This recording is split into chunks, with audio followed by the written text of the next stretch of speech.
My dad died when I was 10 years old.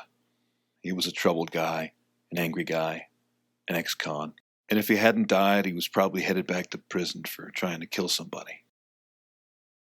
Family life wasn't easy, for us or for him.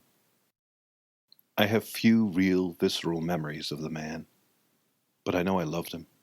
I can still feel that in my skin. He left behind a few piles of stuff that I've been carting around with me for 40 years.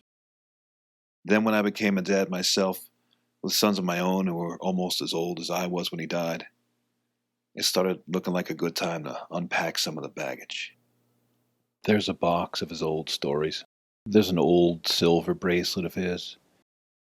He used to be really into fossils, so there's a whole bunch of fossil collecting stuff. Sometimes I take it out, play with it with the kids. There's shitloads of paperwork. Arrest records, dishonorable discharge, all these cufflinks and tie tacks. Got some random stuff, like a fishing lure I could probably live without. Then there's the Egypt stuff. My dad loved Egypt. I've got his hatchet. You bet your ass I like to keep that thing sharp. I keep shuffling his old objects around in my mind and in my hands. It's like a shell game. I've been writing about my father as long as I've been writing. A story here, a poem there. Father came back from the dead and died again. Just his luck.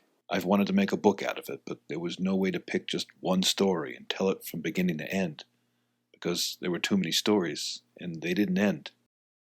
So I turned to the digital world and started working with Scalar, developed out of the University of Southern California. The minute I saw it demonstrated at a conference, I knew it was a tool for me because it would let me weave all these stories together, to let them be the big tangle they are inside my memory and imagination.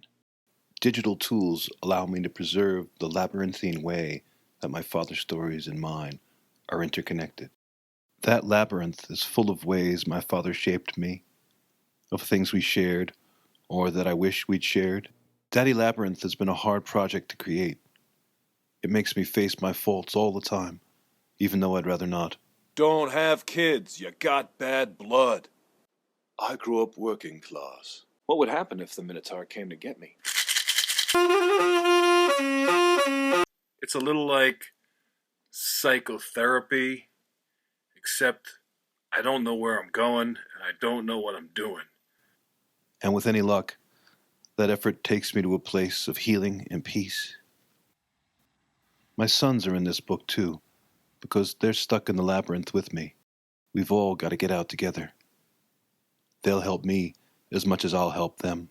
The number one priority of my life is to make sure that his troubles don't end up on my kids' shoulders. Maybe the kids can teach me something too. Let's hope. It's a strange thing to say, especially to people used to reading books in sequence, but the best way to experience this work is to get as lost in it as I am. If you want to understand the labyrinth, you'd better get inside it. The human mind is not sequential. Why should I try to create a work of art that is sequential? So, here we are, you and me, in the labyrinth. Hope you enjoy.